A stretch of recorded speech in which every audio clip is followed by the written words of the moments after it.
Hey everyone, my name is Chloe and welcome to the Read in the New Year readathon. So this readathon started yesterday and I've already read a book because if you can tell, there is a sickness that has struck our house. So one of my kids got like just a respiratory fever, headache kind of thing. And then last night it got me good. And so I was up like all night just with a fever and headache and like ibuprofen's not touching it. And so, yeah, it's just one of those things. And you guys know, like as a mom, you don't get rest. So we're just kind of surviving today. But last night I just read because what else was I going to do? I was awake and could not go to sleep and just felt crummy. So what I read was Beautiful Bad by Annie Ward. And this accounts for the prompt of a new to you author or something. Annie Ward is somebody I've never read from before. And ironically, I picked this up from our library book sale because the author's name is Annie. And my daughter's name is Annie. And it says something on the back here, like a quiet suburb in Kansas. Well, she lives in the Kansas City suburbs, which is really interesting because that's where I live. And so there are a couple fun connections. Well, the premise of this is it starts on the day of a death. And we don't know who died, what happened. We know it's a murder, but we don't know this situation. And then we go back like a couple weeks before. And then we also jump back like multiple years. And so it's about Maddie and her husband, Ian, who has a lot of wartime experience, a lot of PTSD, and then their son, Charlie, as well as Maddie's friend, Joe. And so they're all, like, it's just a bunch of twisty relationships. And honestly, like, I thought that this book could have been so much better with just, like, the day of the murder and the, like, 5 weeks ago, 4 weeks ago, 3 weeks ago, like all the parts from even further back, like years and years back, were so boring and so redundant and so like unnecessary for the most part. It did set the stage for like Ian's PTSD as well as her relationship with her friend, and like it gave you some background information, but it could have been easily 100 pages shorter and it would have been much better. So I'm gonna give this like 2 stars. I think she tried to do something cool with all the timelines and perspectives and stuff. It just didn't work out. And so I would give her another shot, but this one, 2 stars. I'm going to unhaul it. Not the best. I did like the ending though. It was kind of fun. So, yeah, hopefully next time you see me, we'll be looking better, feeling better, all the things, but, we'll see. So hi, funny story. The readathon had not actually started. I was a week off. That was January 7th, and the readathon actually starts today, January 14th. So I was a week off. So I'm going to go ahead and just leave that footage in here because I did read that book for the readathon. And so now I'm finishing up a couple things. The readathon starts today. I'm finishing up a couple other things, and then I'm going to get back to the reads for this readathon. So dunce on me, and not a great start to the new year, but we're doing it. So, yeah, I'll be back soon and let you know what the first thing I pick up is. Hey everyone, so I have just finished Secret to Southern Charm by Kristy, Woodson, Harvey. This is number 2 in her Peachtree Bluff series. And I was really anticipating this one because I really like the first one. And this one I thought was about the sister who I could probably relate most to. And I was kind of wrong in that. Well, so first of all, this follows Sloane, who's the middle sister. She has 2 children. Her older sister is very kind of vain, really into appearance, really into kind of being the like model Stepford wife kind of thing. And then her younger sister is an actress who is very, just she's in the acting community. And so then there's her kind of in the middle. And so I don't know. I could relate to some of the motherhood stuff. But anyway, her husband is missing in action in Afghanistan. So, definitely a hard-hitting topic. Definitely a stressful thing. She's obviously going through some depression. She's kind of checked out of life. All of that. This is going to be hard to talk about a lot because it's the second in the series. And really, it is about Sloane, but not really. Like, this book follows 3 sisters, their mother, their grandmother, and just like the whole community. And they're all staying together at their mother's house, whose name is Ansley, and my daughter's Ainsley, which I think is interesting. But they're staying at the mom's house all together because of different life circumstances. And so we're getting all of multiple generations of women. It's just a women's fiction, and it's following all their storylines. Yes, this one kind of focuses on Sloane, but it follows all of them. So I can't say a whole lot because it's the second in a series, so whatever. Now I'm going to read the third one, which is, I don't know what it is, but I'll find out. I'll tell you in a little bit. So, yeah, that's everything. It's still negative 1,000,005 degrees here. So, we're going to, my kids might actually go out and, play in the snow for a little bit. I'm definitely not. We ventured out today, and that was like enough for me. So, yeah, that's everything. We'll see you after I finish the next book. Everyone. So just a quick update. A lot, like it hasn't actually been that long since I updated, but I've done a lot since then because I've just been loving reading and audiobooks and all the things. I just got this shacket from Sam's Club, honestly, and I am trying to decide if I like it or not. So I don't think I do. I don't think I'm a shacket person. Like my shoulders are not broad enough. Things are just, it looks a little weird. But let me know if you have a shacket that you love. Tell me. I love the concept of it, but I don't think it's for me. But anyway, so I finished the Southern Side of Paradise by Kristy, Woodson, Harvey. This is number 3 in the Peachtree Bluff series. This is a series I would say you need to read in order. I think I might have said that in the last clip. This is the youngest sister. She's an actress, and she gets engaged. She's the only one that's not married with kids and stuff. And she gets engaged to her high school sweetheart, who seems to be perfect on paper. But there's just some things. He's not the most supportive. He lives in Peachtree Bluff. She lives in LA. And so there's some problems arise there. There's just a bunch of other things. So it's kind of a love triangle in her story. She also is having some health issues. And I would say more so than the one that I just read, this one does focus mostly on this sister, and the other sisters and stuff are like accessories to the story, whereas in the second one it was kind of like all of them, so it felt a little jumbled.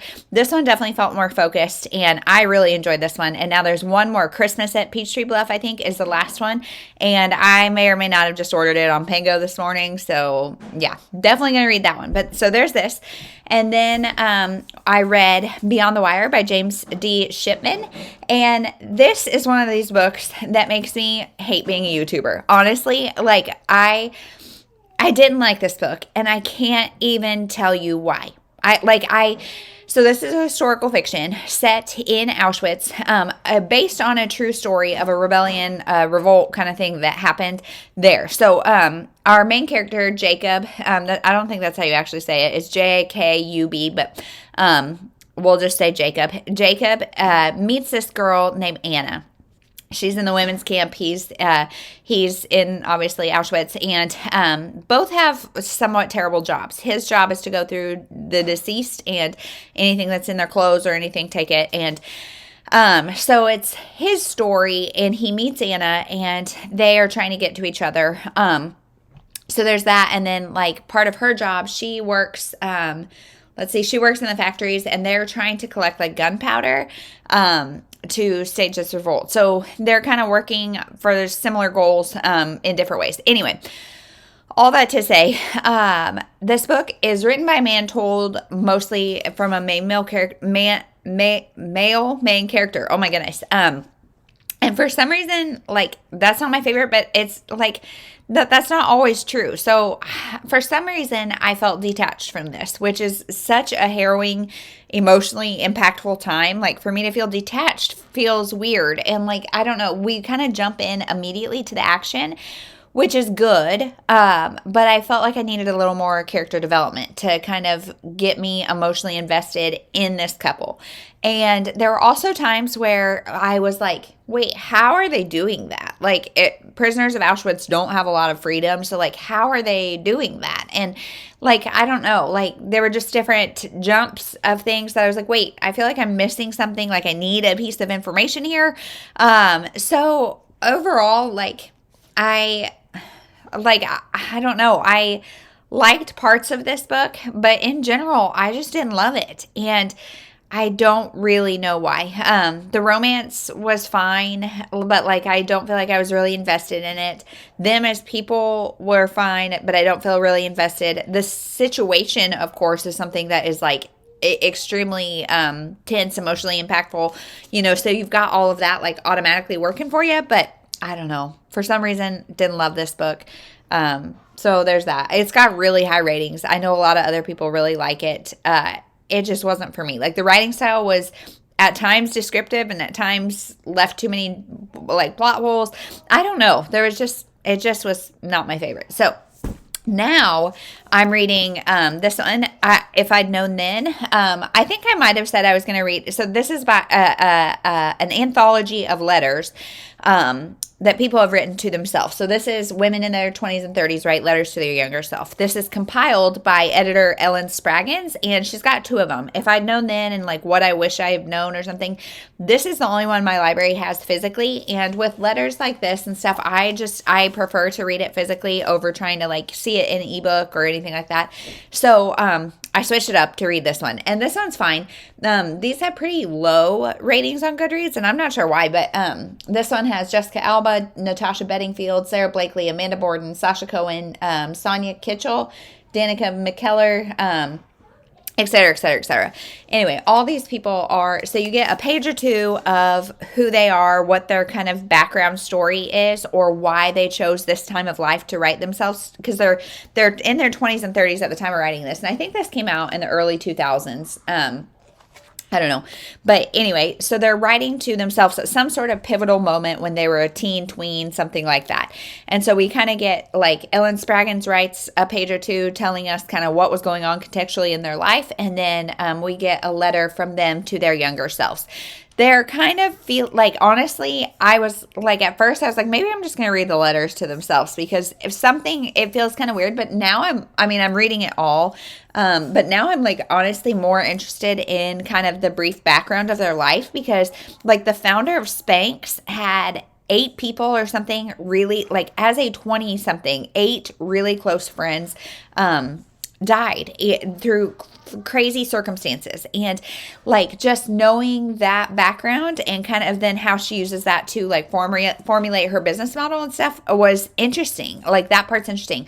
The actual letters to themselves all are feeling a little redundant, because everybody's just saying like, dream big, don't let other people influence you, follow your heart. That's basically the moral of all these stories. So I'm liking this, but I'm also reading Keeping Lucy. I have it upstairs by T. Greenwood, and I'm obsessed with this book. I'm halfway through, and it is so good. So this is about a mother, and she's got a 4-year-old son, and she's about to have a baby.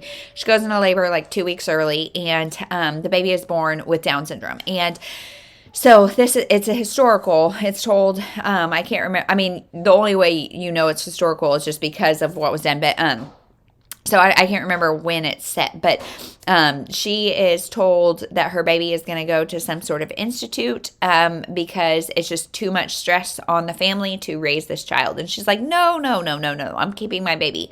Well, her husband, like I think she must have had a C-section. It doesn't really say, but because they talk about a lot of different like kind of drugs in her body from the birth. And so her husband and her father-in-law send the child away. So she wakes up, baby's gone.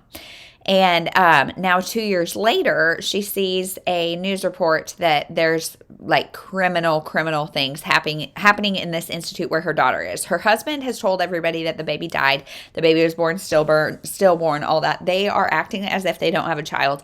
And in 2 years, she has not seen her child. And that is really heavy and hard on her. But like, yeah, so then she takes it upon herself to go to this institute and try to save her daughter. So, it's intense. It's so good. And like my heart hurts as a mother, and it's so good. It is so good. I'm loving it. I'm halfway through, and yeah, definitely 5-star potential. So, really enjoying that one. This one's just okay, but those are my last 2 reads, and I have been doing a terrible job of updating you guys for like what prompts go where, but I will link my TBR down below because that explains it, because I'm actually sticking to my TBR, pat on my back, but I will also do a little recap at the end and let you know if I get this done. It's Saturday, and we're about to go to basketball for my daughter, so yeah, we're about to do that, and then K-State and Texas play today, so I've got my purple Longhorn shirt on. But anyway, so lots of basketball today. Going to watch 6 and 7 year olds then going to come home, watch K-State and Texas, men and women.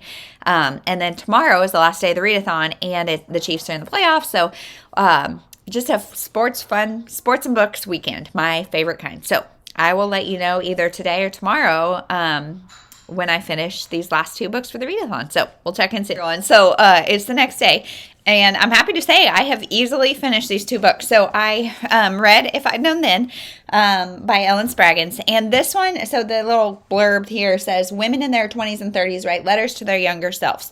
So case in point, like I am not the target audience. I'm a 30-something-year-old woman, and this is written to tweens and teens because it's women in their 20s and 30s, so my age, writing to their younger selves. And I thought that'd be really interesting because I do think the process of writing this for these celebrities is probably very cathartic. Like thinking back, like what would I say to my younger self? Like at some sort of pivotal point in my growing years, what would I say to myself? I don't know.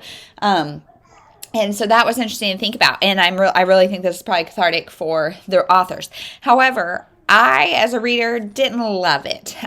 The editor's voice, Ellyn Spragins, is very, very strong, which is good. That's not a bad thing. Like, so the introduction page, like the page or 2 before that is explaining who they are and what's happened in their life, that voice almost trumped the celebrity voices than writing to themselves. And they were short enough that they felt almost like surface level, generic, kind of similar, honestly. There's a couple of good gems in this one. But overall, like they're all kind of, like I said yesterday, just kind of like reach for the stars, don't let anybody stop you, you know, all that kind of stuff. So it was okay, but I kind of found myself like skimming like, because it was all kind of the same. But I do like that every story had a picture, and I really like the concept of this. I think it just needed to be done a little bit differently. Maybe if the people are telling their story in their own words and this was all just by celebrity, that might have been a little bit better. I'm curious. So I found out about these books from Becca Books and Bujo. If you don't watch her, I'll link her down below. And she's reading the other one because she has the other one on her shelf. And I don't know... I wonder if that one will be better. My library has it on ebook, but I don't really like reading this kind of thing in ebook. I like to be able to see it all, especially with the pictures and stuff with my hands. But there's a couple people from that book that I'm really curious what they would have to say. So I might like pick and choose and read just a couple from the other book, but I'll be curious to see Becca's thoughts. She was going to read this in January too. So anyway, that's that. And then we've got Keeping Lucy by T. Greenwood. So I am like kind of wanting to be a more generous rater this year, and this is close to a 5-star. But you guys, I can't give it a 5-star, and here's why. So this book, I can't remember everything that I said yesterday, but I'll just do it briefly because I know I talked about it. It's about a woman in the late 60s, early 70s. I think it's like 69.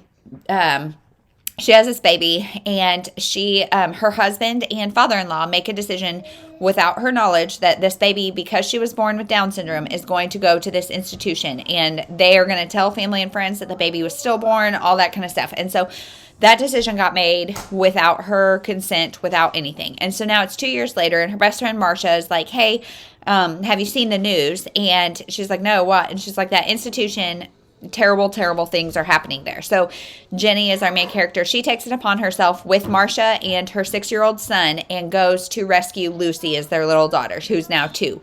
And so she goes, and I guess she has the right to take her out for the weekend. And so she says she's going to take her out for the weekend, have her back by Monday. But as she is with this child and seeing how malnourished she has worms, like all of these very terrible things, seeing how she has been cared for, she's like, no way in heck I'm going back. Her husband and father-in-law, of course, are like, get her back, because they've got another vested interest, and they don't want the knowledge of all this to get out for reasons that you find out in the story. And so it's this book is a cat and mouse chase, basically, of Jenny, Marcia, and the kids running from her father-in-law mostly. And it's stressful. It's stressful. And as a mom, it's like, oh my goodness, I totally understand that. I'd be on a plane to Switzerland or something, just trying to keep my baby safe. Because in this time, I don't know how accurate the law, like, I don't know what the laws were at that time, but she did not have, she signed over she didn't sign over. Her husband signed over her parental rights. And so because of that, she can be charged with kidnapping and, just major patriarchal society at the time, which is accurate. And I don't know, again, I don't know how accurate the details are, but I loved the growth of our main character, Jenny. In the beginning, she doesn't see this baby for 2 years because that's what her husband wants, and she's just trying to keep the peace and all that. And by the end, she is standing up for herself. Her mama bear is out, and I love that. So the reasons I didn't love, I'm not giving this a 5-star, is because the end comes really quick. And as drawn out as the cat and mouse chase was, I really wanted a more resolved ending. I want to know more about what happened with the institution. I want to know more about what happened. Her husband is named Ab, and I feel like we don't ever know him. Is he the bad guy? Is he a good guy? Are they on the same page? Are they not? Because we kind of get opposing views of him. So I really wanted more character development with Ab. I wanted to know more about what happened with the institution. I just wanted 25, 50 pages more of the end to kind of even it all out. So that's my only complaint. There is a side story with Marcia, her best friend, and I felt like it was appropriate. I don't really know the purpose of it caused Jenny to be a little more introspective, so I get it. But anyway, this is, if you haven't read the book, this is probably just a lot of mumbo jumbo. So, really liked that. Really close to a 5-star, probably like a 4.5. So, let's go over, now that I've finished everything, let's go over the prompts. So, let me pull up my handy dandy screen here. Clearly, I was not prepared. Okay. So, the first prompt was lose weight, read a book under 250 pages.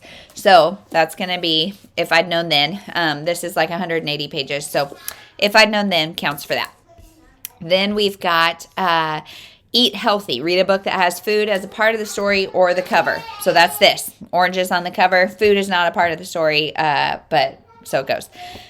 Drink more water. Read a book that has water on the cover. I don't have it down here, but The Southern Side of Paradise by Kristy, Woodson, Harvey. Social media detox. Read a book set in the past or historical fiction. We have Beyond the Wire by James D. Shipman. Make a new friend, a new to you author. We have Beautiful Bad by Annie Ward. Exercise More, a book in a series, which could also be The Southern Side of Paradise or The Secret to Southern Charm, both by Kristy Woodson Harvey, both part of the Peachtree Bluff. And then a book I didn't pay for, Secret to Southern Charm, which, I didn't pay for it at the time of making this TBR, but I have since bought a copy. So I'll swap that out and say this, because I didn't pay for it, I got it from the library. So that is my Read in the New Year readathon. You guys, what a mess. If this vlog is indicative of how 2024 will go, hang on tight, because I messed up the days. It's been a little chaotic. There's been a lot of snow, a lot of crazy things. But overall, it was a really fun time. So thank you to Oshina for putting this on. And let me know your thoughts. Have you read any of these books? What do you think? Did you participate? Let me know all the things. We'll see you in the next one. Thank you so much for watching.